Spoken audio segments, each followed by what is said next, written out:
সবার শোনা যাচ্ছে? নমস্কার। আজকে আমরা অনুরণন সাহিত্য গোষ্ঠীর তরফ থেকে এখানে এসেছি তবু কেন ভাষা নামের এই আলোচনা সভাটিতে।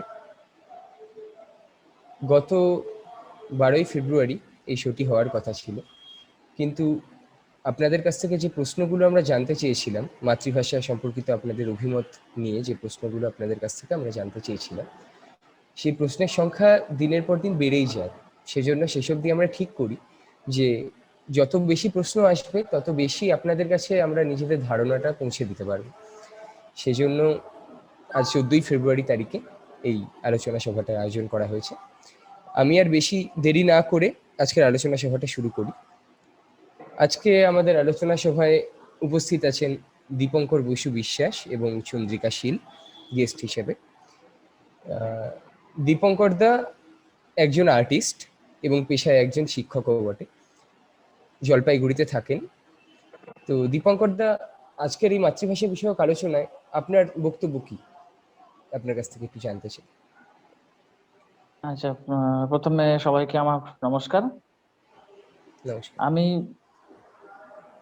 আমি দীপঙ্কর বসু বিশ্বাস।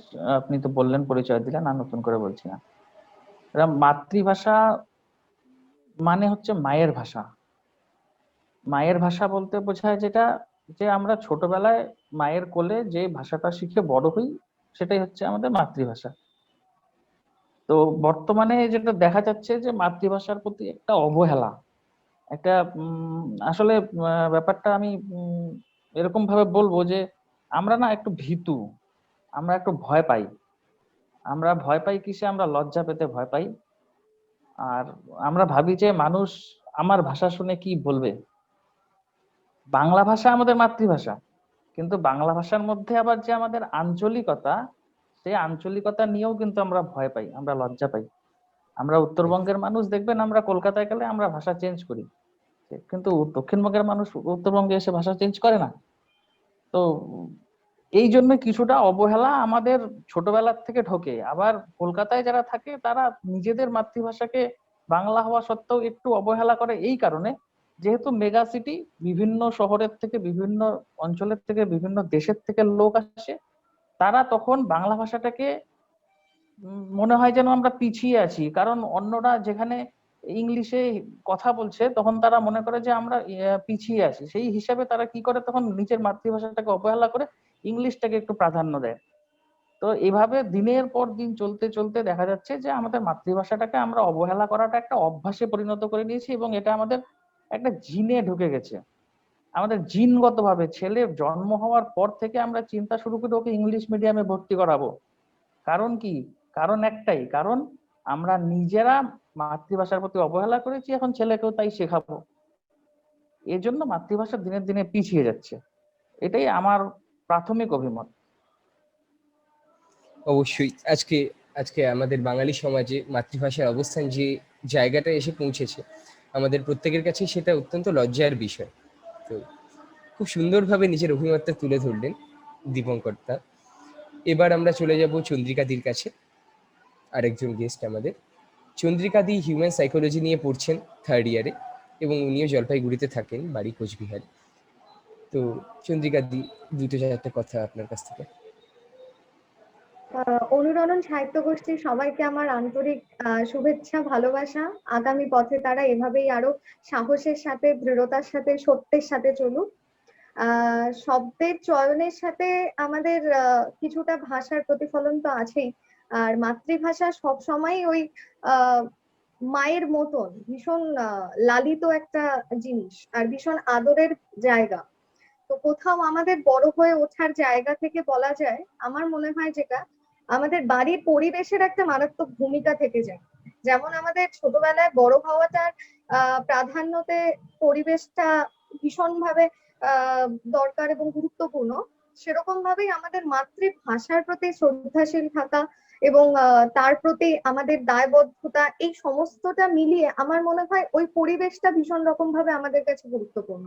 আমাদের বাবা মারা আমাদেরকে মাতৃভাষাটাকে কিভাবে দেখতে সাহায্য করছেন, আমাদেরকে কিভাবে বোঝাতে সাহায্য করছেন, কোন ভাষা আমার কাছে কতটা গুরুত্বপূর্ণ, আমি কোন ভাষা নিয়ে কর্মক্ষেত্রে চলবো এবং কোন ভাষার কাছে আমি ভাব বিনিময় করব, এটা সমস্তটাই আমার মনে হয় সেই জায়গা থেকে উঠে আসে। আর বড় হয়ে ওঠার কালে আমাদের পারিপার্শ্বিকের কিছুটা যেহেতু আহ আমাদের প্রাধান্য অনেক বেশি পেয়ে যায়, সেক্ষেত্রে আমাদের দেখনদারির একটা জায়গা বড় জায়গা জুড়ে বিরাজ করে। তো ওই দেখনদারির জায়গার মধ্যে দিয়ে আমাদের মাতৃভাষা কোথাও একটু আহ নত হয়ে যায়, আমরা কোথাও থেকে অজান্তেই মাতৃভাষাকে একটু নত করে ফেলি। হয়তো আমরাও কথাবার্তার মধ্যে দিয়ে দু তিনটা আহ ইংরেজি ওয়ার্ড ওখানে বলেই ফেলি, তো বললামই ওয়ার্ড। তো এরকমই আর কি, আমাদের মাতৃভাষার প্রতি কিছু কিছু ক্ষেত্রে শ্রদ্ধা থেকে আমরা কিছুটা বিরত থাকছি। তো এই জন্য আমার মনে হয় আজকের আলোচনাটা আসার কারণ হচ্ছে আমরা আমাদের দিক থেকেই সরে দাঁড়াচ্ছি। তাই যদি অবশ্যই। আবার নিজেদেরকে নিজেদের জায়গায় এনে দাঁড় করাই, হয়তো আমাদের মাতৃভাষা আবার নিজের নিজের প্রাধান্য নিয়ে বাঁচতে পারে। অবশ্যই আজকে শুধুমাত্র যে আমরা এই আলোচনা সভাটায় কতগুলো প্রশ্নের উত্তর দেওয়ার মাধ্যমে সবার কাছে নিজেদের বার্তা পৌঁছে দিতে চাই তা নয়, এই আলোচনা সভাটা আমাদের প্রত্যেকের কাছে একটা আত্মসমীক্ষাও বটে। আমরা আজকে যে জায়গাটায় দাঁড়িয়ে আছি সেই জায়গাটার থেকে আমরা কিভাবে বাংলা ভাষাটাকে আরো উচ্চতর স্তরে নিয়ে যেতে পারি সেটার জন্য একটা আত্মসমীক্ষা বটে। এবং আজকের আলোচনা যে গুরুত্বপূর্ণ কথাগুলো উঠে আসবে, যে গুরুত্বপূর্ণ বার্তাগুলো উঠে আসবে বর্তমান সমাজে পৌঁছে দেওয়ার জন্য, সেই প্রত্যেকটি কথা একটি কলামের মাধ্যমে অরুণারণের আগামী বাৎসরিক পত্রিকায় আসছে। আপনারা বাৎসরিক পত্রিকাটি অবশ্যই সংগ্রহ করবেন। আমি আর দেরি না করে আজকের মূল অনুষ্ঠানটি শুরু করি। আজকে আমাদের সাথে আরো রয়েছেন দেবাদ্রিতা ভৌমিক, কোচবিহারেরই একজন লেখিকা এবং আমার বন্ধুও বটে। নমস্কার। আর তার সঙ্গে রয়েছে প্রদীপ্তা চক্রবর্তী, আরো একজন লেখিকা এবং আমার বন্ধু। এরা নমস্কার। প্রত্যেকেই এরা প্রত্যেকেই নিজ নিজ ক্ষেত্রে প্রতিষ্ঠিত এবং বিভিন্ন পত্রিকার সাথে যুক্ত। তো আজকে আমি মনে করি যে দীপঙ্কর বাবু, চন্দ্রিকা দি, প্রদীপ্তা এবং দেবাদ্রিতা এবং আমরা পাঁচজন মিলে কিছু বার্তা আজকে আপনাদের কাছে পৌঁছে দিতে পারবো এবং আপনাদের প্রশ্নগুলির যথাযথ উত্তর দিতে পারবো। তো আমি শুরু করছি আজকের এই আলোচনা সভা। প্রথম প্রশ্ন স্বস্তিক এনের তরফ থেকে: ধর্মীয় সংকীর্ণতা প্রচারে কি ভাষাগত ভেদাভেদ একটি গুরুত্বপূর্ণ স্তম্ভ? আপনাদের কি মতামত? এই প্রশ্নটা আমি করতে চাই দেবাদ্রিতাকে। দেবাদ্রিতা। প্রশ্নটা ভীষণ গুরুত্বপূর্ণ। আমার দিক থেকে আমি যে মতামতটা জানাবো সেটা হচ্ছে, ভাষা নদীর মতো। তো ভাষার মধ্যে বিভিন্ন ধরনের শব্দ, এক এক ধর্মের ভিত্তিতে বিভিন্ন ধরনের শব্দ যুগে যুগে আমাদের ভাষায় ঢুকে এসছে। যেরকম আজকে এক ধর্মে জল বলা হচ্ছে, আরেক ধর্মে সেটাকে পানি বলা হচ্ছে, এক ধর্মে স্বর্গ বলা হচ্ছে, আরেক ধর্মে দেহ বলা হচ্ছে। কিন্তু আসলে তো আমরা ভিন্ন ভিন্ন শব্দ দ্বারা একটা নির্দিষ্ট জিনিসকে চিহ্নিত করছি। ঠিক তেমন ভাবেই আমরা ঈশ্বর বলি, আল্লাহ বলি, গড বলি বা যাই বলি না কেন, সেই এক এক সত্তা, মানে যার প্রতি আমরা ডিভোটেড, সেই সত্তাটাকেই তো বোঝানো হচ্ছে। এইবার কিছু ধর্মীয় গোঁড়ামি, যাদের মধ্যে একদম রক্ত বীজের মতন পোতা রয়েছে যেসব মানুষদের মধ্যে, তারা এই শব্দগুলোকে ব্যবহার করে নিজেদের রাজনৈতিক হোক কিংবা সামাজিক যে কারণেই হোক, মানুষে মানুষে বিভেদ সৃষ্টি করার জন্য ধর্মকে একটা হাতিয়ার হিসেবে ব্যবহার করে। আর এই ধর্মের ভিত্তিতে যখন মানুষে মানুষে বিভেদ সৃষ্টি করা হয়, তখন এই শব্দগুলোকে ব্যবহার করা হয়। এই শব্দগুলোকে নিয়ে যে এই ধর্মে এই কথাগুলো ব্যবহার করা হচ্ছে, এই ধর্মে এই কথাগুলো ব্যবহার করা হচ্ছে, এইভাবে শব্দকে তারা হাতিয়ার হিসেবে ব্যবহার করছে ধর্মীয় একটা সংকীর্ণতা সৃষ্টি করার জন্য। কিন্তু যতই তারা সেই চেষ্টাটা করুক না কেন, আসলে তো সেই জিনিসগুলো একই। আমরা ভিন্ন ভিন্ন নামে ডাকছি, তার মানে তো এটা নয় যে সেগুলো আলাদা আলাদা আলাদা আলাদা জিনিস। সত্তা তো একই। তাই ভাষা কখনোই একটা স্তম্ভ হতে পারে না ধর্মীয় গোঁড়ামির, বরং আমরা মানুষেরা সেটাকে নিজেদের হাতিয়ার হিসেবে ব্যবহার করি, নিজেদের ব্যবহারের জন্য। কারণ প্রত্যেকটা জিনিসেরই ভালো এবং খারাপ দুটো দিক রয়েছে। ভাষাকে এইভাবে খারাপ দিক হিসেবে ব্যবহার করা হচ্ছে ধর্মীয় একটা ভেদাভেদ সৃষ্টি করার জন্য। আমরা মানুষেরা তৈরি করছি এবং ভাষাকে সেখানে আমরা ব্যবহার করছি। তো আমার এটাই বলার যে ভাষা নিজে থেকে কখনোই অবশ্যই ভেদাভেদ তৈরি করতে পারে না, ধর্মীয় সংকীর্ণতা তৈরি করতে পারে না, যতক্ষণ না আমরা সেটাকে খারাপ দিক হিসেবে একদম ব্যবহার করি। একদম অবশ্যই। কারণ শেষ অবধি আমরা এটাই দেখতে পারি যে আমরা মানুষরাই সমস্ত কিছু সৃষ্টিকর্তা এবং আমরা মানুষরাই সবকিছু ধ্বংস করি। আমরা মানুষরাই ভাষা সৃষ্টি করেছি। আজকে সেই ভাষাকে আমরা কিভাবে ব্যবহার করব তার উপরে নির্ভর করে যে আজকে ভাষা ধর্মীয় সংকীর্ণতার স্তম্ভ হবে নাকি ধর্মীয় মিলনের স্তম্ভ হয়ে দাঁড়াবে। খুব সুন্দর উত্তর পেলাম দেবাদ্রিতার কাছ থেকে। আমি পরবর্তী প্রশ্ন। আমি এখানে আরেকটা লাইন যোগ করব অবশ্যই। দেবাদিতার সাথে। খুব ভালো লাগলো কথাটা। মানে একটা জিনিস আমরা না এখানে লক্ষ্য করতে পারি, সেটা হচ্ছে যে কোনো ধর্ম হোক, হিন্দু মুসলিম খ্রিস্টান যে কোনো ধর্ম হোক, ধর্মের মধ্যে দেখবেন কি ধর্ম ব্যাপারটা তো ভগবানের সাথে রিলেটেড, এবার বা ঈশ্বর আল্লাহ গড যেই হোক, মানে সর্বশক্তিমানের প্রতি। তো তার সাথে যখন আমরা কনভারসেশন করি, তার সাথে যখন আমরা কথাবার্তা বলি, আলোচনা করি, তখন কিন্তু আমাদের ভাষা থাকে না। এটা যে কোনো ধর্মে কিন্তু চোখ বন্ধ করে তার প্রতি আমাদের সম্পূর্ণ মনোযোগ দিয়ে মন থেকে কথাটা হয়। তো ধর্মের কিন্তু কোনো ভাষা হয় না, কিন্তু কি করা হয়, যে এটা মানুষের সৃষ্টি কিছু মন্ত্র, কিছু মতবাদ, কিছু শব্দ, সেটা দিয়ে ওই ভাষার সাথে ধর্মটার একটা খিচুড়ি করে ওই মানুষের সামনে তুলে ধরা হয়। ব্যাপারটা ওইটাই হয় যে আমার সাথে ধর্মের সাথে ধার্মিকের, বা আমার সাথে আমার পরমেশ্বরের যে মিল, যে সেটা কিন্তু আত্মার মাধ্যমে হবে, সেটা কিন্তু কোনো ভাষার মাধ্যমে হবে না। কিন্তু সংকীর্ণ মানসিকতা এবং বলতে পারেন যে আমাদের সংকীর্ণ সামাজিক বিচার ব্যবস্থা, এর মাধ্যমে কিন্তু এই ভাষাটাকে ধর্মের সাথে জুড়ে দেওয়া হয়, আর কিছু না। ভাষা শুধু একটা একটা মাধ্যম, কিন্তু আসল যে ব্যবহার ঈশ্বর করছি। আর মানুষ, তার মধ্যে কিন্তু ভাষা লাগে না, তাই না? মানে আজকে যে ভাষা আমাদের দুটো আলাদা ধর্মের মানুষের মধ্যে মিলনের একমাত্র পথ হওয়া উচিত, সেই ভাষাকে সেটা আজকে দুটো ভাঙনের পথে, ধর্মের সেটাকে ভাঙনের সেই পথে। ভাষাকে আজকে এই দুটো ধর্মের মধ্যে বিভেদ সৃষ্টি করার জন্য ব্যবহার করা হচ্ছে। ব্যবহার করা হচ্ছে। তো আমাদের উচিত সেই ভাষাটাকে সেই জায়গাটায় ব্যবহার না করে প্রত্যেকটা জায়গা, যেরকম আমরা যদি ঈশ্বরে বিশ্বাস করি তাহলে ঈশ্বরের কোনো আলাদা রূপ হয় না প্রত্যেকটা ধর্মের মানুষের জন্য। যিনি আল্লাহ তিনি ভগবান। সেই জন্য আমাদের উচিত এখন প্রত্যেকটা বিষয় ভাষাকে ব্যবহার করে ধর্মীয় ভেদাভেদ না করে সেই সবগুলো বিষয়কে একত্রিত করে আমাদের ধর্মীয় মিলনের পথে এগিয়ে যাওয়া উচিত। খুব ভালো লাগলো দীপঙ্করদা এখানে যে কথাগুলো বললেন। এরপরে আমি চলে যাব প্রদীপ্তার কাছে।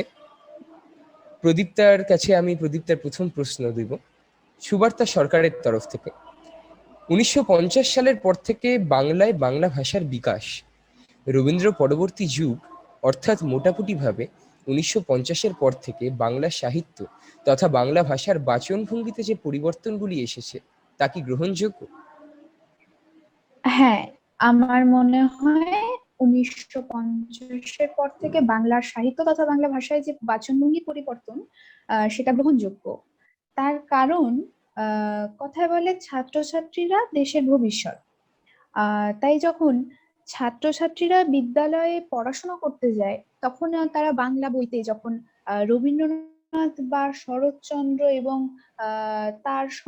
তার সাথে পাশাপাশি একদমই জয় গোস্বামী বা তার সমকালীন যে কোনো সাহিত্যিকের লেখা যখন পড়ে, তখন কিন্তু আহ জয় গোস্বামী বা তার সমকালীন সাহিত্যিকদের লেখাই আমাদের ছাত্রছাত্রীদের বেশি আকৃষ্ট করে।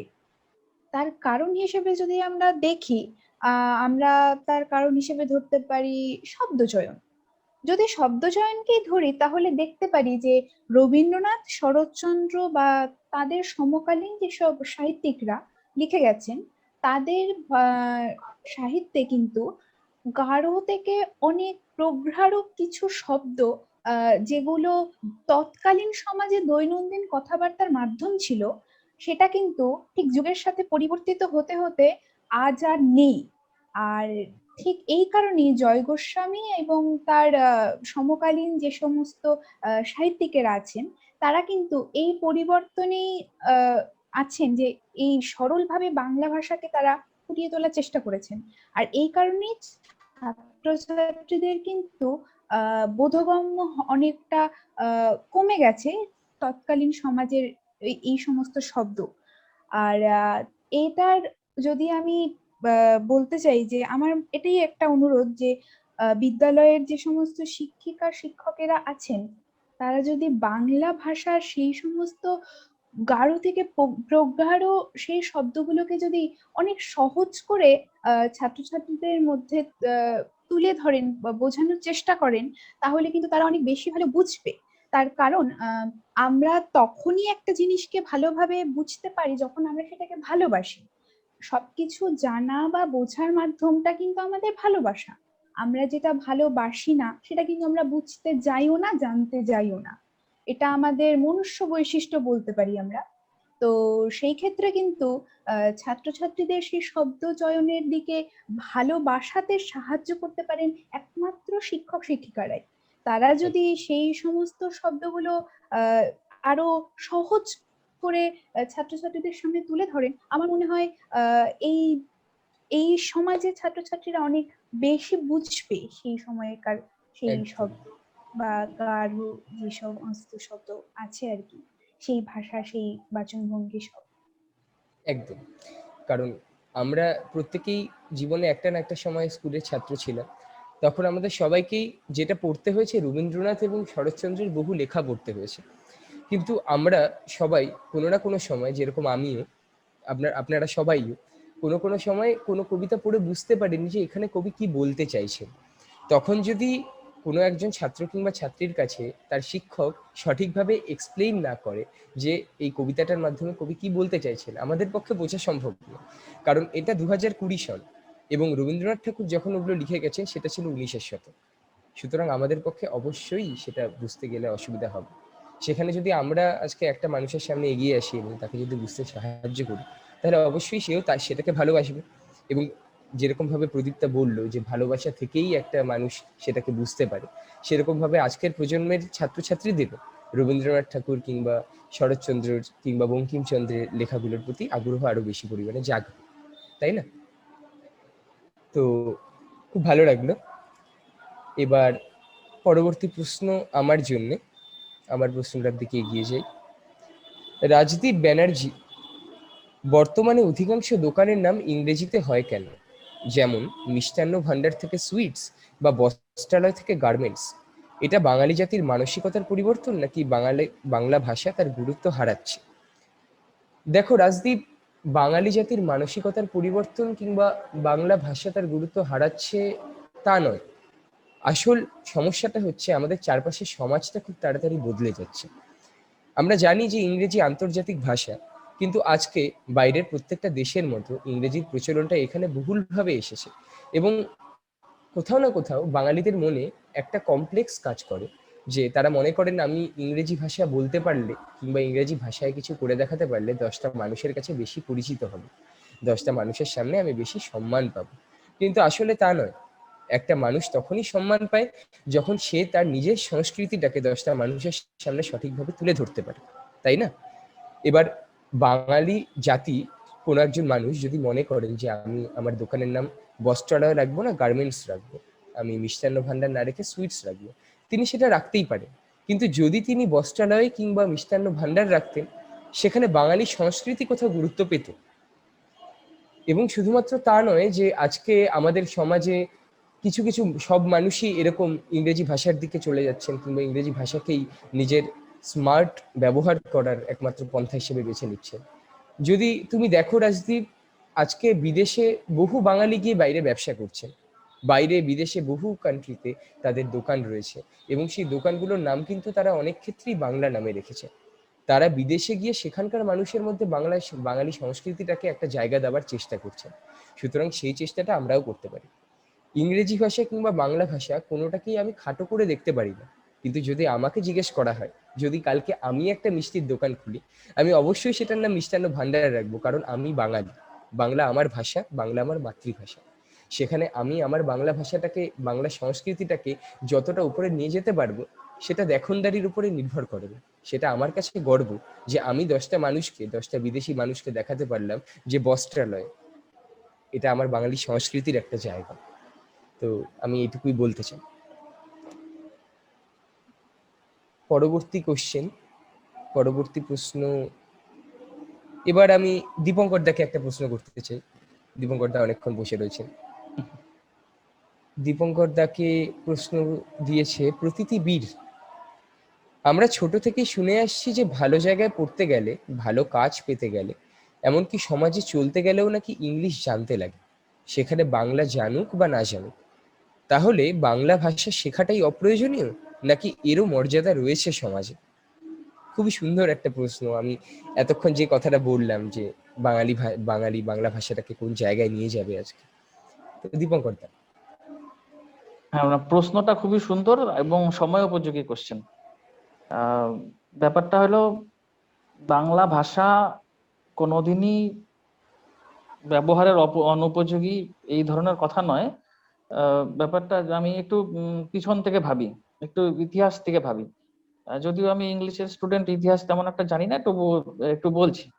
আহ, যখন হচ্ছে ইংরেজিটা আমাদের দেশে আসলো কিভাবে, ইংরেজিটা আসলো ইংরেজদের কিছু ইংরেজি শিক্ষিত চাকর লাগতো। ইংরেজি শিক্ষিত কিছু তাদের চাকর লাগবে, যারা তাদের কথাবার্তা বুঝতে পারবে, তাদের সরকারি কাজে সাহায্য করতে পারবে। সেই জন্য ইংরেজি ভাষাটা তারা ভারতবর্ষে প্রচলন করা শুরু করলো। এবং যখন তারা ইংরেজি ভাষাটা ভারতবর্ষে প্রচলন করা শুরু করলো, তখন উম, প্রাচ্য আর পাশ্চাত্য শিক্ষা নিয়ে একটা বিতর্ক তৈরি হয়েছিল। এবং আপনারা হয়তো অনেকেই জানেন, সেখানে আমাদের আম, পরম শ্রদ্ধেয় বিদ্যাসাগর মহাশয়, তিনি সেই বিষয়টায় নিজস্ব নিজস্ব মতামত দিয়েছিলেন। এবং তার মতামতটা কি ছিল, যে বাংলা ভাষা শিক্ষা না করিলে পাশ্চাত্য ভাষা শেখা সম্পূর্ণ হয় না। উনি কিন্তু কখনোই বলেননি যে ইংরেজি শেখা উচিত না, কিন্তু উনি কি বলেছিলেন, যে বাংলা ভাষা শিক্ষা না করলে, বাংলা ভাষাটা না শিখলে ইংরেজি ভাষাটা সম্পূর্ণ হয় না। কারণ কি? কারণ আমাদের তো ভাষা মানে তো মনের থেকে বের হবে। একটা ভাষা মানে সেটা দিয়ে আমি আমার মনের ভাবটা পূরণ করব, তবেই সেটা ভাষা। এবার মনের ভাব পূরণ করতে গেলে আমার কিন্তু বাংলাটা প্রয়োজন। সে তুমি বাবা যতই ইংরেজি জানো, তুমি যদি মনে মনে ওটাকে বাংলায় ট্রান্সলেট না করো, তাহলে তোমার দ্বারা ইংরেজি বলা সম্ভব না। একজন ইংরেজি শিক্ষক হিসেবে এটা আমি বলতেই পারি। এবার ব্যাপারটা কি হলো, যে শিক্ষাগত যোগ্যতা, শিক্ষাগত যোগ্যতাটা এখন আমাদের সমাজের একটা মাপকাঠি, যে কি যে ওর উচ্চ শিক্ষিত ও নিম্ন শিক্ষিত। এবার শিক্ষাগত যোগ্যতার মাপকাঠিটা ধীরে ধীরে পরিবর্তন হয়ে যাচ্ছে কিসে? অর্থনৈতিক মাপকাঠিতে। এখন দেখা যাচ্ছে অর্থনৈতিক মাপকাঠিতে যে বড়, সে চুরি করেও যদি বড় লোক হয়, সে কিন্তু সমাজে বড় জায়গা পায়। এবার আমার যখন অর্থনৈতিক মাপকাঠিটাই বড়, যখন আমি ভদ্রস্থ কোনো কাজ করার মাধ্যমেই অর্থ অর্থ উপার্জন করব, তখন আমার আসে চাকরির ব্যাপারটা। এবার দেখা যাচ্ছে যখন পশ্চিমবঙ্গ সরকারের যে কোনো চাকরির অ্যাডের মধ্যে দেখবেন ক্লাস 10-এ মাধ্যমিক পাস, মাধ্যমিকে তার বাংলা থাকতে হবে, এরকম একটা শর্ত থাকে পশ্চিমবঙ্গ সরকারের চাকরিতে। কিন্তু অল ইন্ডিয়া বেসিসে যেটা চাকরি হয়, সেটার মধ্যে বেশিরভাগ তেমন কোনো ল্যাঙ্গুয়েজের ব্যাপার কিন্তু থাকে না। তো সেই ক্ষেত্রে গিয়ে কি হয়, বেশিরভাগ প্রতিযোগিতামূলক পরীক্ষাগুলোর মধ্যে কোশ্চেন কিন্তু আঞ্চলিক ভাষায়, কিছু কিছু আঞ্চলিক ভাষায় থাকলেও বেশিরভাগ পরীক্ষা দেখা যায় বাংলা ভাষায় কোশ্চেন এতদিন হচ্ছিল না, রিসেন্ট শুরু হয়েছে, এতদিন হচ্ছিল না। তার ফলে কি হয়, আমি নিজেও একজন বাংলা মিডিয়াম স্টুডেন্ট, আমি নিজেও এটা ফেস করেছি। ফলে কি হয় গিয়ে, যে আমরা বাংলাতে না উত্তরগুলো যখন আমরা যেটা পড়ে যাই, ওখানে গিয়ে দেখি সব ইংরেজিতে। তো ইংরেজিতে যখন হয়, স্বভাবতই আমরা একটু ভেবা চাকা খেয়ে যে বাবা এত বড় বড় প্রশ্ন, এগুলা কখন পড়বো, কখন মানে বুঝবো, আর কখনই বা উত্তর করব। তো সেভাবে ধীরে ধীরে ব্যাপারটা কোন দিকে চলে গেল, ধীরে ধীরে ব্যাপারটা গেল যে আমি না একটু ভালো ইংরেজি না জানলে এই পরীক্ষায় বসতে পারবো না, পরীক্ষায় ফল করতে পারবো না, ভালো রেজাল্ট করতে পারবো না, ভালো চাকরি হবে না, তার ফলে সমাজে আমাকে কেউ দাম দেবে না, আমার বিয়ে হবে না, আমি বেকার বসে থাকবো। এই যে এতগুলো ডিপ্রেশন, এই ডিপ্রেশনের মাধ্যমে বাবা মা যে জিনিসটা ফেস করলো, সে তখন কি করলো, আমার ছেলে যেন, আমার মেয়েটা যেন এই জিনিসটা ফেস না করে, ওকে আমি ইংরেজি শিক্ষা শিক্ষিত করব। এবার ওকে যখন বাবা মা ইংরেজি শিক্ষা শিক্ষিত করলো, ছেলেটার বা মেয়েটার কিন্তু কোনো দোষ না, সে তো তখন ছোট। সে যখন স্কুলে গেল, স্কুলে গিয়ে ওকে শেখানো হলো তুমি কিন্তু বাংলায় কথা বলবে না, তাহলে তুমি ইংরেজি শিখতে পারবে না। এবার তাকে তখন প্রথম যখন সে ভাষা পাঠ শুরু হলো, তখন থেকে তাকে শেখানো হলো তুমি বাংলায় কথা বলবে না, তুমি ইংরেজিতে কথা বলবে। বাড়িতে এসে মাম্মি ড্যাডি, তুমি বাবা মা বলবে না। তো এই যখন তাদের প্রথম থেকে যখন মানসিকতাটা তাদের চেঞ্জ হতে থাকলো, এবং একজন প্রান্তিক অঞ্চলের শিক্ষক হিসাবে আমি এটা আমার পার্সোনাল উদাহরণ থেকে বলতে পারি, নিজস্ব উদাহরণ। এটা কি, যে আমার যেখানে স্কুল সেটা বাংলাদেশ সংলগ্ন একটা এলাকা। ছিটমহল ছিল আগে, বর্তমানে সেটা ছিটমহল থেকে পশ্চিমবঙ্গ সরকারের সহায়তায় ওটা আমাদের ইয়েতে এসছে। এবং ব্যাপারটা কি হয়েছে এখন ওখানে, অবাক করা কাণ্ড হচ্ছে, আমাদের স্কুলে মেয়ের সংখ্যা বেশি, ছাত্রীর সংখ্যা বেশি, ছাত্রের সংখ্যা কম। আমি তো প্রথম স্কুলে জয়েন করার পরে অবাক, এ কি ভারতবর্ষ সরকারের আহ ইয়েতে হিসাবে আমরা দেখছি যে মেয়েরা শিক্ষায় পিছিয়ে, কিন্তু এটা দেখছি মেয়েরা শিক্ষায় অনেক এগিয়ে। আমাদের স্কুলে, যে কোনো স্কুলের থেকে শুনছি তাদের স্কুলেও হ্যাঁ মেয়ের সংখ্যা বেশি। কিন্তু ভবিষ্যতে মানে কিছুদিন পরে আমি ব্যাপারটা বুঝতে পারলাম, ব্যাপারটা কি, ওখানে ছোট ছোট ছোট ছোট অনেক ইংলিশ মিডিয়াম স্কুল তৈরি হয়েছে, যেটার মধ্যে মানে মুরগির খাঁচার মতন অবস্থা, ভিতরে বসার জায়গা নেই। সেখানে সবাই কি করছে, যার একটা ছেলে একটা মেয়ে, সে ছেলেকে ওই স্কুলে পাঠাচ্ছে ইংলিশ মিডিয়াম স্কুলে, মেয়েকে পাঠাচ্ছে বাংলা মিডিয়াম স্কুলে। কারণ কি, কারণ মেয়েটা তো এরপরে রান্না করবে, ওর কি হবে ইংরেজি শিখে, ওর কি হবে চাকরি করে, ছেলে আমার চাকরি করবে, ছেলে আমাকে দেখবে, যে ছেলে ইংরেজি মিডিয়াম স্কুলে যাক। তো এই ধরনের একটা মানসিকতা প্রত্যন্ত গ্রামেও ছড়িয়ে পড়েছে। তাহলে ভাবুন শহরের অবস্থা কি, শহরের মানুষ তো অনেক আগেই এই বিষয়টা বুঝে গেছে। তার ফলে কি হলো, এই যে শিক্ষা ব্যবস্থাটা আমাদের দিনে দিনে ইংরেজিমুখী হয়ে যাচ্ছে। বর্তমানে পশ্চিমবঙ্গ সরকারও বিভিন্ন প্রাইমারি স্কুলগুলোকে ইংরেজি স্কুল করে দিচ্ছে। কেন করে দিচ্ছে, করতে বাধ্য হচ্ছে, কারণ আমাদের মানসিকতাটা সেই দিকে চলে যাচ্ছে। এইবার আসি যৌক্তিকতাতে। যৌক্তিকতাটা কোথায়? যৌক্তিকতাটা কিছুই না, যৌক্তিকতা হচ্ছে ওই যে একটু আগে মনে হয় দেবাদ্রিতা দেবাদ্রিতা একটু বলছিল যে দেখনদারি। দেখুন আমরা বাঙালিরা না একটু দেখনদারিতে বিশ্বাসী, আমরা দেখনদারি করতে খুব ভালোবাসি। দেখবেন পুরানো কাল থেকে শুরু করে জামাই শ্বশুর বাড়ি যাচ্ছে, কি নিয়ে যাচ্ছে, হাতে একটা বড় ইলিশ মাছ দড়ি দিয়ে ঝোলানো, আর এক হাতে হচ্ছে একটা দইয়ের হাড়ি বা মিষ্টির হাড়ি, দড়ি দিয়ে ঝোলানো। বাবা দড়ি দিয়ে ঝোলানোর কি আছে, না দেখাতে লাগবে, তো দেখাতে হবে। আমরা যখন বিয়ে বাড়ি হয়, বিয়ে বাড়ির অনুষ্ঠান হচ্ছে, কি হচ্ছে, আর কিছু হোক না হোক আমরা যখন জল ভরতে যাবে বিয়েতে, ব্যান্ড পার্টিটা কিন্তু লাগবে। কেন? 10 জন লোককে বোঝাতে হবে না যে আমার বাড়িতে বিয়ে হচ্ছে। তো আমরা দেখনদারিতে একটু বেশি বিশ্বাসী। আর এই দেখনদারি করতে গিয়ে আমরা কি করি, যে না অমুকের ছেলে তো বাহ বেশ ইংলিশে কথা বলে, আমার ছেলেকে কিন্তু আমি বাংলা মিডিয়ামে পড়াবো না। ঠিক আছে, এই মতন বিষয়। বেশ কিছু ইংরেজি মিডিয়াম স্কুলের ছাত্র ছাত্রীদের আমি জানি, আমি পার্সোনালি চিনি, তারা কি, তাদের গ্রামার সম্পর্কে কোনো ধারণা নেই, তারা গ্রামার জানে না, তারা কিন্তু ইংরেজিতে চটপট চটপট কথা বলছে। কেন কথা বলছে? কারণ ওদেরকে ছোটবেলা থেকে ইংরেজিতে শেখানো হয়েছে, তুমি ইংরেজি বলো, বাংলা বলবে না। চাপতে চাপতে চাপতে চাপতে বাংলা ভাষা আজকে একদম শেষ কর্নারে পৌঁছে গেছে। তো এখন ব্যাপারটা কিচ্ছু না, ব্যাপারটা হচ্ছে সব আমাদের হাতে। আমরা যদি একটা জিনিসকে তুলে ধরার চেষ্টা করি, আমাদের ভাষাটাকে আমরা যদি তুলে ধরার চেষ্টা করি, তাহলে বাংলা ভাষা আবার তার স্বমহিমায় ফিরবে, সগর্বে সেই জায়গায় ফিরে আসবে। আজকের দিনে আপনি কেন তৈরি হচ্ছে না বঙ্কিম, কেন তৈরি হচ্ছে না নজরুল? তৈরি হবে না, তো হওয়ার মতন তো পরিস্থিতি নেই। আমরা বাংলা বই পড়ি না, ইভেন আমরা বাংলা বই দেখি না, আমরা বাংলা সিনেমা দেখি না, আমরা শুধুমাত্র বাংলা গান শুনি কয়েকটা মাত্র, তাও সেই পুরোনো দিনের গান। নতুন বাংলা গান দুদিন শুনি, টুম্পা সোনার মতন গান দুদিন শুনবো, ওগুলো চটুল গান, ওগুলো দুদিন চলবে তারপরে আর থাকবে না ওগুলো। তো সেটাই।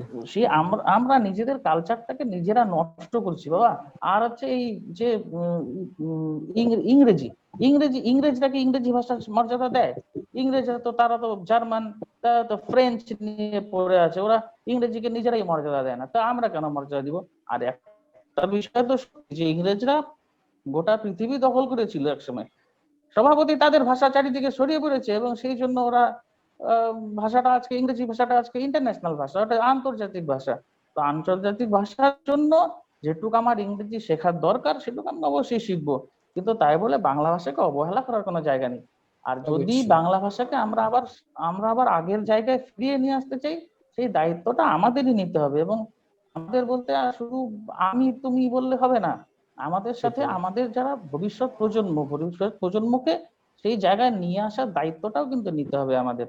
অবশ্যই। তো এটাই বলবো যে বাংলা ভাষাই একমাত্র সমাজের মাপকাঠি, এই ইংরেজি ভাষাই সমাজের মাপকাঠি তা না, সেটা আমাদের মানসিকতার উপরে ডিপেন্ড করে।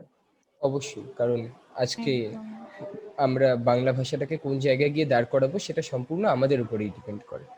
একজন প্রান্তিক অঞ্চলের ইংরেজি শিক্ষকের কাছ থেকে আজকে এই কথাগুলো শুনে খুব ভালো লাগলো যে এখনো পৃথিবীতে উনি ইংরেজিতে শিক্ষকতা করছেন, ওনাকে দিনে 10টা 12টা ছেলে মেয়ের সাথে উঠা বসা করতে হচ্ছে ইংরেজিতে কথাবার্তা বলে, কিন্তু তারপরেও বাংলার প্রতি যে ভালোবাসা মানুষের মধ্যে থেকে হারিয়ে যায়নি এখনো, এটা দেখেই ভীষণ ভালো লাগছে এবং চাইবো যে আরো মানুষ বাংলা ভাষাকে ভালোবাসুক। তো এবার আমি পরের কোশ্চেনের দিকে এগিয়ে যাব। পরের প্রশ্ন আবার দেবাদিতা কি প্রশ্ন করছি। 18-19 শতকের বাংলা সাহিত্যিক এবং আজকের সমাজের বাংলা সাহিত্যিকদের লেখন শৈলীর মধ্যে কোনটি আজকের দিনের একজন কিশোরের বাংলা ভাষা চেনার জন্য উপযুক্ত? প্রশ্নটি এসছে জয়িতা দাসের থেকে। দেবাদিতা। ভালো প্রশ্ন। একজন কিশোর কিশোরী, অর্থাৎ সে সময়টা তার শেখার বয়স। এবার যখন আমরা কিছু শিখতে চাই তখন আমাদের অতীত জানতে হয়, ইতিহাস জানতে হয়।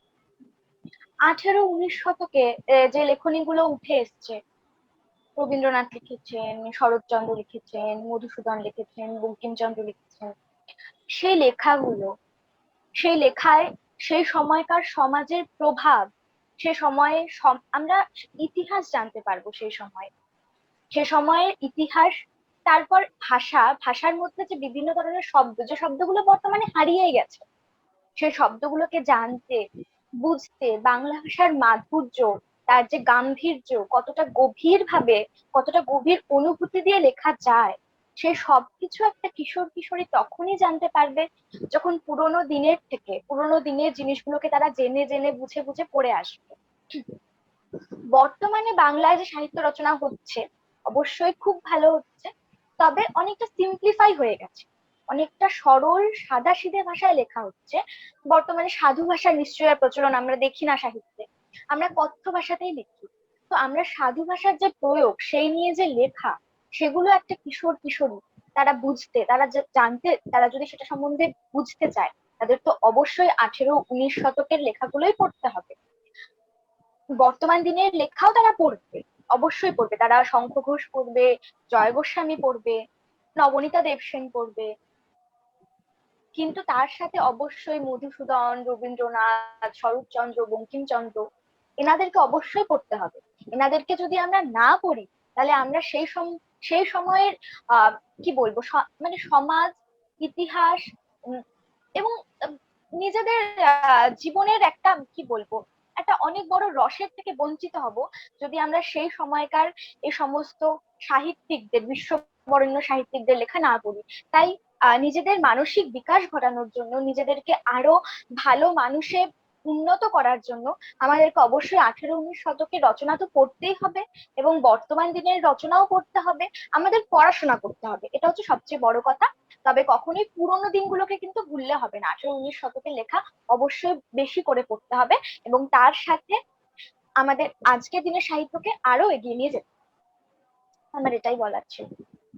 একদম সত্যি কথা যে আজকের দিনে যদি আমরা বাংলা সাহিত্যের পাশাপাশি বাকি সাহিত্যগুলোকে না পড়ি, তাহলে আমাদের অনেক কিছু জানা হয় না। সেরকম যখন একটু আগেই যেটা বললো প্রদীপ্তা, যে স্কুলের শিক্ষকরা যেভাবে ছাত্রছাত্রীদের কাছে অ্যাপ্রোচ করবেন, যেভাবে ওদেরকে বোঝাবেন, সেভাবেই ওদের কাছে ততটা গ্রহণযোগ্য হবে। তেমনি লেখন শৈলীর পরিবর্তন গত 50 বছরে যা হয়েছে, আগামী 50 বছরে আরও লেখন শৈলীর পরিবর্তন হবে, কিন্তু বাংলা ভাষা কখনো যেন তার জায়গা না হারিয়ে ফেলে।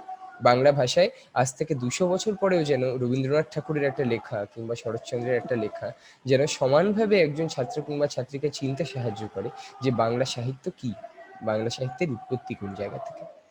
খুব ভালো লাগলো উত্তরটা শুনে। এবার আমি আবার ফিরে যাব।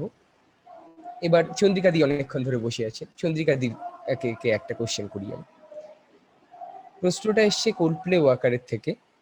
এখনকার বাচ্চাদের মধ্যে অনেকেরই ন্যূনতম শিক্ষা অর্জনের পর বিদেশে চলে যাবার প্রবণতা দেখা দিচ্ছে, কারণ চাকরিতে নিয়োগ এদেশে কমে আসছে দিন দিন।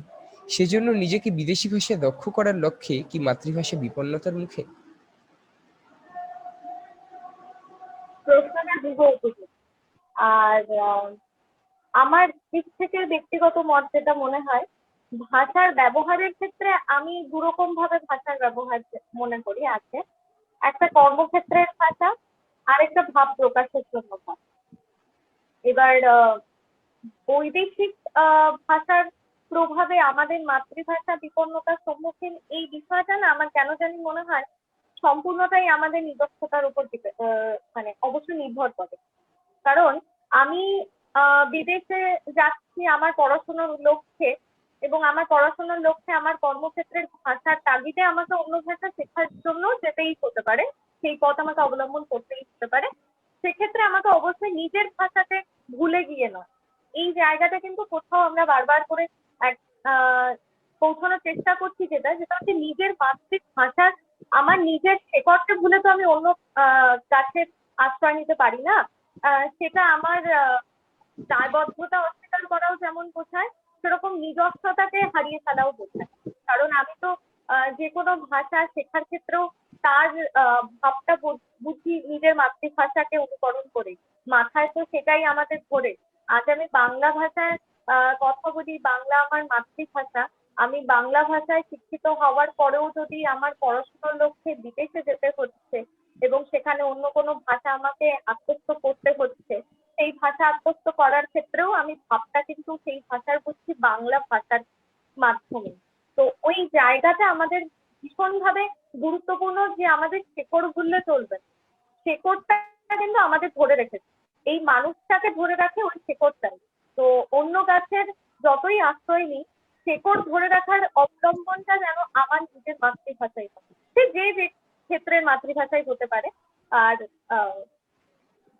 আমার সেক্ষেত্রে মনে হয় যে ভাষা কর্মক্ষেত্রে ব্যবহারের পরে মানুষ যখন বাড়িতে এসে, মানে আমি নিজেকে ধরেই যদি বলি যে আজকে আমি বাইরে পড়াশোনা করতে যাচ্ছি, পড়াশোনা করে বাড়িতে আসার পরে মা বাবার সাথে তো জার্মান ভাষায় শিক্ষিত হবার পরে জার্মান ভাষায় কথা বলতে পারবো না, সেটা সম্ভব নয়। তো সেরকমই ভাষাটা যেন আমার নিজের পরিসরে অন্তত বজায় রাখতে আমি পারি।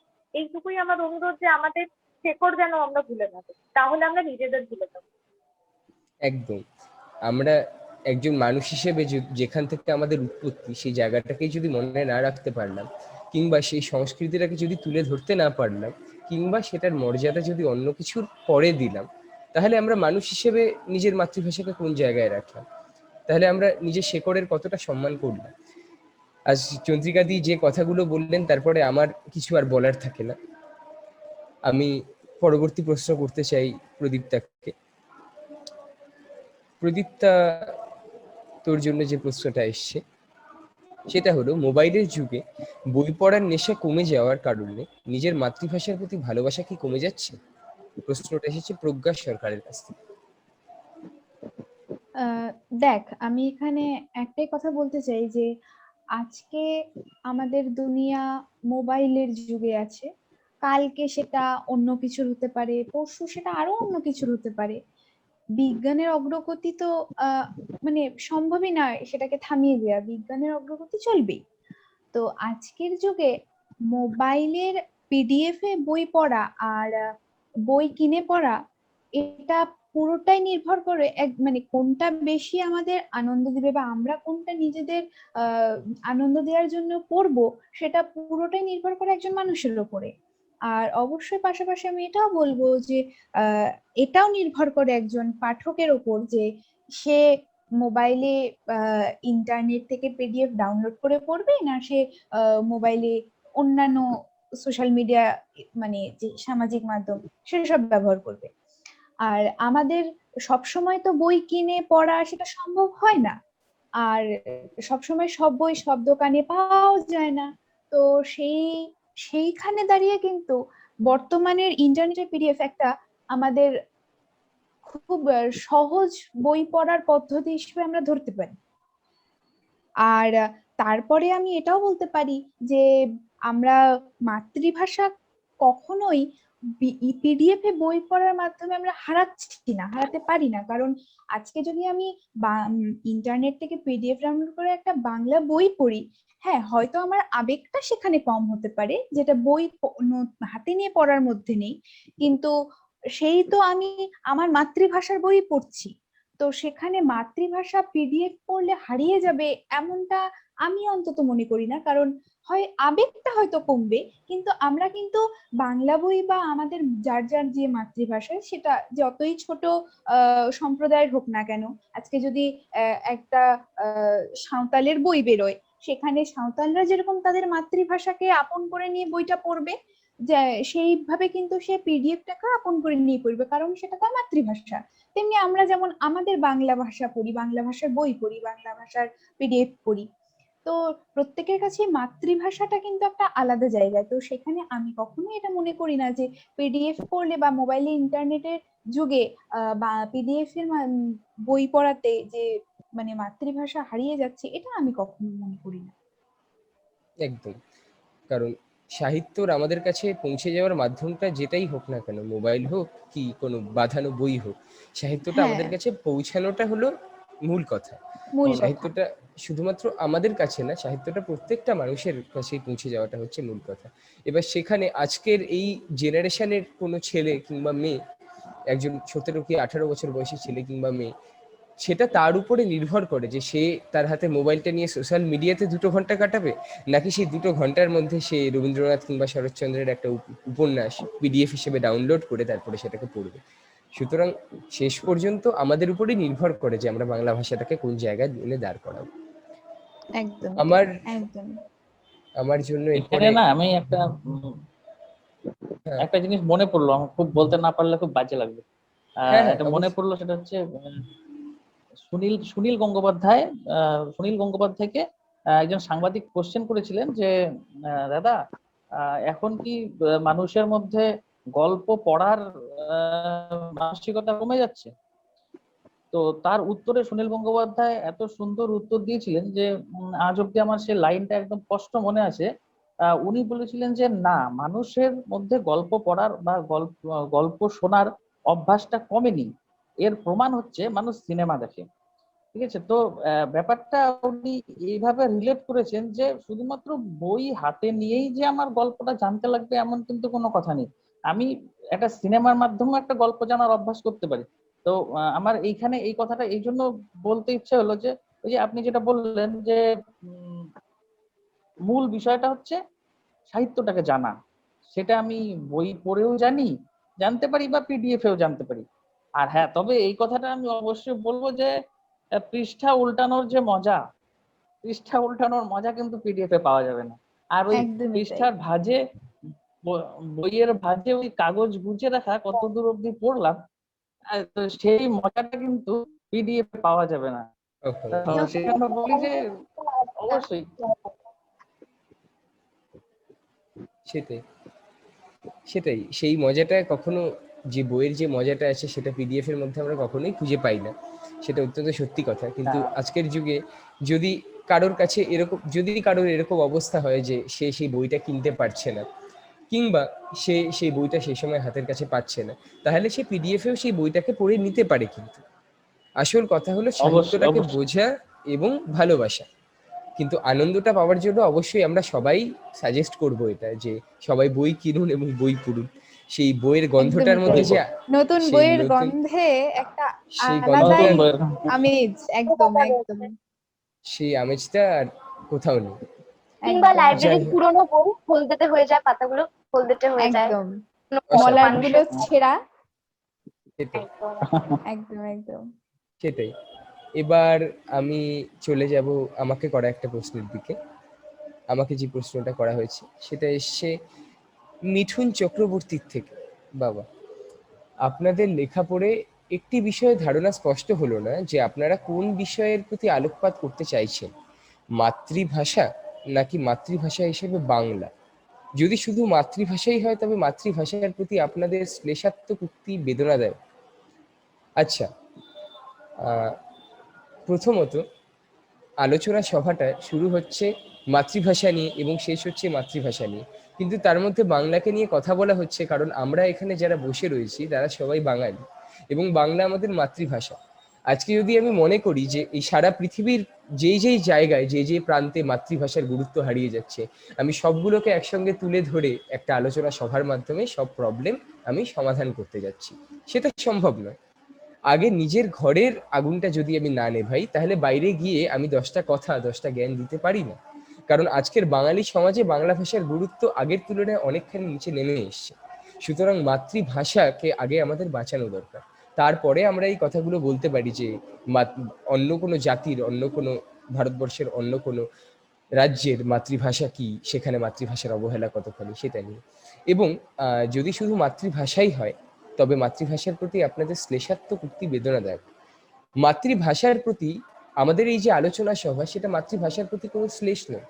মাতৃভাষার প্রতি যদি শ্লেষই থাকে, তাহলে একজন মানুষ নিশ্চয়ই শ্লেষ মনে নিয়ে মাতৃভাষাকে বাঁচানোর জন্য একটা আলোচনা সভার আয়োজন করেনি।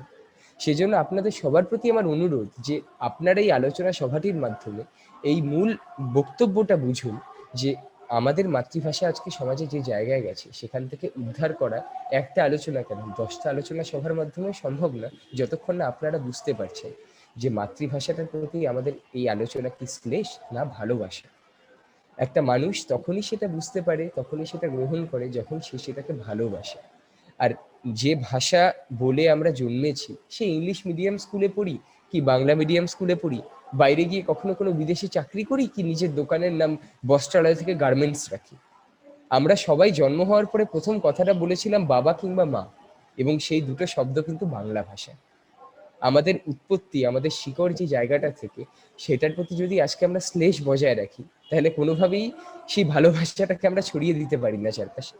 সেজন্য মিঠুন চক্রবর্তী, আপনার প্রতি আমার এইটুকুই কথা যে আমি আশা রাখি এই আলোচনা সভাটি সম্পূর্ণভাবে শোনার পরে আপনার এই ধারণাটা স্পষ্ট হবে, যেটা আমাদের পোস্টের পরে অস্পষ্ট ছিল। যাই হোক, এবার আমি শেষের দিকে পৌঁছে গেছি। দেবাদ্রিতাকে আমি একটা প্রশ্ন করতে চাই। দেবাদ্রিতার জন্য প্রশ্ন, সেটা হলো মধুরিমা সরকারের বাংলা ভাষার এই অবনমনের জন্য আমরা বাঙালিরাই দায়ী। শিক্ষাক্ষেত্রে বাংলা ভাষার হৃত অধিকার ফিরিয়ে আনাই এর সর্বোত্তম পথ, এটা কি ঠিক? হ্যাঁ, অবশ্যই ঠিক। আমি এটাই বলতে চাই যে মাতৃভাষা হচ্ছে আমাদের কাছে মাতৃদুগ্ধের মতো। মাতৃভাষা ছাড়া আমরা বাঁচতে পারবো না। তো একটা কি করা উচিত শিক্ষাক্ষেত্রে, বাংলা মিডিয়াম স্কুলের কথা প্রথমে বলছি। এই 12 অব্দি যেমন আমাদের বাংলা ভাষাতেই আমরা পড়ছি, লিখছি, তার সাথে ইংরেজি ভাষা রয়েছে, বা যে অন্যান্য রাজ্যে যার যার যে মাতৃভাষা রয়েছে সে সেই ভাষায় লিখছে, পড়ছে, পাশাপাশি ইংরেজি পড়ছে, হিন্দি পড়ছে।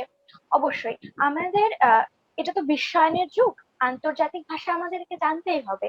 আমাদের জীবনে আগে এগিয়ে যেতে হলে বিশ্বায়নের যুগে অন্যান্য সব মানুষের সাথে কানেক্ট করতে হলে আমাদেরকে ইংরেজি বা যেগুলো মানে সমগ্র বিশ্বে যে ভাষাগুলো ছড়িয়ে রয়েছে সেগুলো আমাদেরকে জানতে হবে।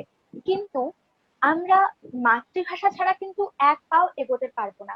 তাই অবশ্যই বাংলা মিডিয়াম স্কুল বা যে মাতৃভাষা যে স্কুলগুলো চলছে, যদি সাঁওতাল পরগনায় কোনো স্কুল চলে, সাঁওতালদেরকে ইংরেজি ভাষার মাধ্যমে তাদেরকে এগিয়ে নিয়ে আসবে ইংরেজি শিক্ষা দিয়ে, তাদেরকেও কিন্তু সাঁওতাল ভাষাটা পড়ানো হোক। কারণ আমাদের মাতৃভাষার শিক্ষা ছাড়া আমরা কখনোই ভালো করে সেই জিনিসটাকে বুঝতে, সেই জিনিসটা সম্বন্ধে জানতে কখনোই পারবো না। একদম। ইংলিশ মিডিয়াম যে স্কুলগুলো রয়েছে সেখানে ইংরেজি পড়ানো হোক, পাশাপাশি আমাদের পশ্চিমবঙ্গে যেহেতু বাংলা ভাষা মূল ভাষা, তো আমাদের পশ্চিমবঙ্গে ইংলিশ মিডিয়াম স্কুলগুলোতে ইংলিশের পাশাপাশি বাংলাটাকে প্রাধান্য দেওয়া হোক। যেরকম ভাবে আমাদের বাংলা মিডিয়ামে বাংলার পাশাপাশি ইংলিশ পড়ানো হচ্ছে, মানে ইংরেজি পড়ানো হচ্ছে, তেমনি ভাবে অন্যান্য রাজ্যে যে ইংরেজি মিডিয়াম স্কুলগুলো আছে সেখানে ইংরেজির পাশাপাশি সেই রাজ্যের মাতৃভাষাগুলো, সেই মানুষদের মাতৃভাষাগুলোকে রাখা হোক। এভাবে ধীরে ধীরে মাতৃভাষার প্রসার তো আমাদেরকে করতে হবে। মানে যতটা আমরা মাতৃভাষা ধীরে ধীরে মনে হচ্ছে হারিয়ে যাচ্ছে, আমাদেরকে তো আবার সেই জায়গাটা থেকে মাতৃভাষাকে ফিরে দিতে হবে। এবং যখন আমরা কলেজ বিশ্ববিদ্যালয়ে যাচ্ছি, অন্যান্য বিভিন্ন সাবজেক্ট নিয়ে পড়ছি, হয়তো বাংলা পড়ার আমাদের সুযোগ নেই সেখানে একাডেমিক ভাবে, কিন্তু নিজেদের প্রয়োজনে নিজেদের তাগিদ থেকে আমাদেরকে বাংলা গল্প, উপন্যাস বা বিভিন্ন ধরনের পড়াশোনা বাংলা নিয়ে বা বাংলা ভাষাকে তুলে নিয়ে এসে সেগুলো আমাদেরকে করতে হবে। প্রধান কথা হচ্ছে জীবনে এগিয়ে যেতে গেলে মাতৃভাষা ছাড়া আমরা মাতৃভাষা ছাড়া ভাবতেও পারি না, মাতৃভাষা ছাড়া আমরা বলতেও পারি না। মাতৃভাষা আমাদের বেঁচে থাকার মূল একটা জায়গা, মাতৃভাষা আমাদের মায়ের মতো। সুতরাং জীবনে এগিয়ে যেতে গেলে মাতৃভাষাটাকে রাখতেই হবে। অবশ্যই। এবং শুধুমাত্র যে উচ্চ শিক্ষার জন্য যে শুধুমাত্র ইংরেজি ভাষাটাই আমাদের দরকার তা নয়। আমরা সবাই যখন ক্লাস 10-এ কি 11-এ পড়তাম, তখন আমাদের সবাইকে একটা গল্প পড়তে হয়েছিল, আমার এখনো মনে পড়ে। রাজশেখর বসুর লেখা বাংলা ভাষায় বিজ্ঞান। রাজশেখর বসু সেখানে টেনে আমরা তো বাংলা, শুনেছি। হ্যাঁ, রাজশেখর বসু সেখানে ইংরেজি ভাষায় যে বিজ্ঞান চর্চাটা হয় উচ্চশিক্ষায়, সেই ইংরেজি ভাষার বিজ্ঞান চর্চাটাতে যে ইংরেজি শব্দগুলো ব্যবহার করা হচ্ছে সেগুলোর বাংলা প্রতিশব্দ তৈরি করে, যেই বাঙালিরা ইংরেজি ততটা ভালোভাবে বোঝেন না তাদের কাছে সেই বিজ্ঞানটা পৌঁছে দেওয়ার চেষ্টা করেছে। এরকম ভাবে খুঁজলে দেখা যাবে যে বহু কালে, বহু সময়ে, বহু লেখকই চেষ্টা করেছেন বিজ্ঞানকে কিংবা উচ্চশিক্ষাকে কিংবা উচ্চতর দর্শনকে বাঙালি পাঠকদের কাছে পৌঁছে দেওয়ার, যেটা আমাদের কাছে সচরাচর পৌঁছায় না, কারণ বাংলা ভাষায় সেগুলোর অনুবাদ পাওয়া যায় না। আজকাল চারপাশে এরকম প্রচুর মানুষকে দেখা যাবে যারা খুব ভালো ভালো ইংরেজি লেখা সাহিত্যকে বাংলা ভাষায় অনুবাদ করছেন, যাতে কিছু কিছু মানুষের পড়ার জন্য তাতে সুবিধা হয়। আমি তাদেরকে প্রথমত অবশ্যই বলবো তারা এই জায়গাটাকে আরো বেশি সাপোর্ট করুন। তারা এই জায়গাটাকে সাপোর্ট করে বাংলা ভাষায় বিজ্ঞান চর্চা করা শুরু করুন যাদের অসুবিধা, এবং তারপরেও যদি আরো আগ্রহ থাকে ইংরেজি ভাষাকেও তার পাশাপাশি সমান মর্যাদা দিয়ে শিখুন, কারণ দুটো ভাষাই আমাদের জীবনে চলার জন্য অবশ্য প্রয়োজনীয়। আরেকটা আজকে এই আমি তো আলোচনা সভা, এটাই বলতে যাচ্ছিলাম যে আমাদের এই দেবাদ্রিতার কথা শোনার পরে মনে হচ্ছিল যে আমাদের বাংলা ভাষার মাতৃভাষার হিসেবে যদি বলতে হয়, আমাদের অনুবাদ শিল্পেরও আরো অনেক পরিকাঠামোগত উন্নতি দরকার। একদম মানে অনুবাদ শিল্পে আমরা শিক্ষার ক্ষেত্রে আমরা তো বেশিরভাগই বিদেশি যে কোনো লেখকদের বইপত্র পড়ি, সে যে কোনো বিষয়েরই হোক। তো সেই অনুবাদ শিল্পটা যদি একটু পরিকাঠামোগত উন্নত হয়, হয়তো আমরা সেই হ্যাঁ আমাদের নিজেদের মাতৃভাষায় সেগুলোকে পাবো, হয়তো সেটা সেগুলোকে পাবো, তাদের জন্য হয়তো সেটা আরো ভালো হবে। সেগুলোকে পাবো আরো অনেক ভালো হবে যদি আমাদের মধ্যে থেকে অনেক মানুষ এগিয়ে আসেন, দীপঙ্কর বাবুর মতো মানুষেরা যারা ইংরেজিটাকে খুব ভালো মতন জানেন এবং বাংলা ভাষাকেও ভালোবাসেন। তারা যদি আরো চেষ্টা করেন আমাদেরকে বাংলা ভাষা ভালোবাসতে আরো উদ্বুদ্ধ করতে, তাহলে খুব খুশি হব। আর আজকে সন্ধ্যার একটা শেষ প্রশ্ন বাকি আছে, সেই শেষ প্রশ্নটা সম্ভবত আমার জন্য, হ্যাঁ আমার জন্য। প্রশ্নটা ARSK MK80 এর থেকে করা। সোশ্যাল মিডিয়াতে যে কোনো নিম্নমানের লেখা অনেক ভালো লেখার থেকে লাইক শেয়ারে এগিয়ে থাকে, সেই থেকে বাড়তে থাকে জনপ্রিয়তা। জনপ্রিয়তার জন্য তাই অনেক ভালো লেখকও নামিয়ে আনেন লেখার মান। সেক্ষেত্রে কি মাতৃভাষায় ভালো সাহিত্য চর্চা কমে যাচ্ছে? আচ্ছা, আমি এই প্রশ্নটার উত্তর খুব বেশি করে দেব না, যেহেতু অনেক সময় হয়ে গেছে, ভিডিওটা অনেক বড় হয়ে যাচ্ছে। সোশ্যাল মিডিয়াতে আজকে বহু মানুষ লেখালেখি করেন, যেরকম তার মধ্যে আমিও একজন, দেবাদ্রিতা, প্রদীপ্তা, সবাই লেখালেখি করি আমরা। আজকাল দেখা যায় যে সাধারণ জনতা যখন সেই লেখাটি দেখছেন, তখন সাধারণ জনতার কাছে একটা এমন লেখা যেটার মানে বুঝতে 5 মিনিট সময় লাগে, সেই লেখাটার থেকে অনেক বেশি সহজলভ্য হচ্ছে সেই লেখাটা, যে লেখাটার মধ্যে দুটো নিকোটিনের কথা উল্লেখ করা আছে, দুটো প্রেমিকার প্রেম ভাঙার কথা উল্লেখ করা আছে, কিংবা দুটো এরকম এই জাতীয় কোনো শব্দের কথা উল্লেখ করা আছে। কোনো লেখারই মান উচ্চ না নিম্ন সেটা বিচার করার আমরা কেউ নই, কিন্তু অনেক সময় অনেক লেখক, এটা আমি দেখেছি যে চেষ্টা করেন যখন একটা লেখা জনপ্রিয়তা পাচ্ছে না, ওই ধরনের লেখা জনপ্রিয়তা পাচ্ছে, তখন আমি এখন থেকে ওইভাবে লেখা শুরু করি। এতে বাংলা ভাষার গুরুত্ব কোথাও কমে যাচ্ছে না, এতে বাংলা ভাষার মর্যাদাও কোথাও কমে যাচ্ছে না, শুধু লেখার ধরনটা পরিবর্তন হচ্ছে। আজকে বাংলা ভাষা জনপ্রিয়তা হারানো নিয়ে যদি কেউ প্রশ্ন করে, তাহলে আমি অবশ্যই বলবো বাংলা ভাষার জনপ্রিয়তা কখনো হারাতে পারে না, কারণ আজও সমাজে সুনীল গঙ্গোপাধ্যায়, সুচিত্রা ভট্টাচার্যের মতো লেখা বই রয়েছে। এই সমস্ত বড় বড় লেখক লেখিকাদের, জয় গোস্বামীর লেখা, শঙ্খ ঘোষের লেখা কবিতা রয়েছে, সেই কবিতা, সেই বই, শক্তি চট্টোপাধ্যায়ের লেখা কবিতা, এই সমস্ত কবিতাগুলো যখন আমাদের চোখের সামনে ভাসে, যেরকম সরলভাবে আমরা সেটাকে নিতে পারি, সেরকম ভাবে সেগুলো কিন্তু মন ছুঁয়ে যায়। আজ দেবাদ্রিত একটু আগে যে কথাটা বললো গ্রহণযোগ্যতা নিয়ে, বাংলা লেখা এখনো এমন বাংলা লেখা আছে যেগুলো পড়ে নিজের শরীরে একটা আলাদা শিরশিরানি অনুভব হয়, এখনো সেই লেখা সমাজে আছে। সুতরাং লেখার মান সময়ের সাথে সাথে যতটাই পরিবর্তন হোক না কেন, বাংলা ভাষা, বাংলা সাহিত্য কখনোই তার জনপ্রিয়তা হারাবে না, এটা কখনো সম্ভব না। যতদিন আমাদের মতো আরো অনেক মানুষ রয়েছেন যারা সেই জনপ্রিয়তাটাকে ধরে রাখার আপ্রাণ চেষ্টা করবে, ততদিন অবধি বাংলা ভাষার জনপ্রিয়তা হারিয়ে যাবে। তো আজকে এই সমস্ত প্রশ্ন আপনাদের সবার সাথে সবাইকে জিজ্ঞেস করে এই আলোচনা সভা আজকে আমি শেষ করছি।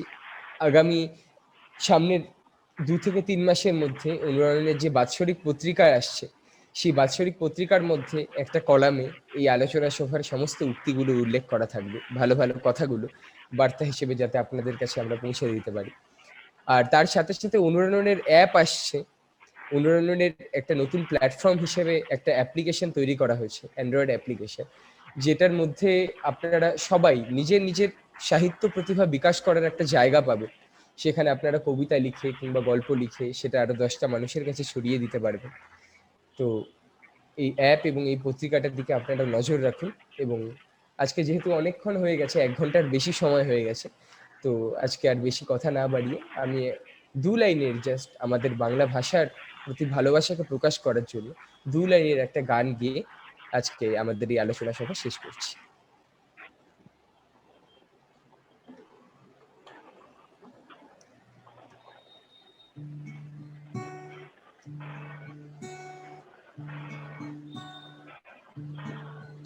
আমি বাংলার গান গাই, আমি বাংলার গান গাই, আমি আমার আমাকে ছেড়ে দিই এই বাংলায় খুঁজে পাই। আমি বাংলার গান গাই, আমি বাংলার গান গাই, আমি আমার আমাকে ছেড়ে দিই এই বাংলায়। আমি যা কিছু মহান বরণ করেছি বিনম্র শ্রদ্ধায়, মেশে 13 নদী 7 সাগরের জল গঙ্গায় পদ্মায়। বাংলা আমার তৃষ্ণার জল, তৃপ্ত শ্রেষ্ঠ মুখ। আমি একবার দেখি, বারবার দেখি।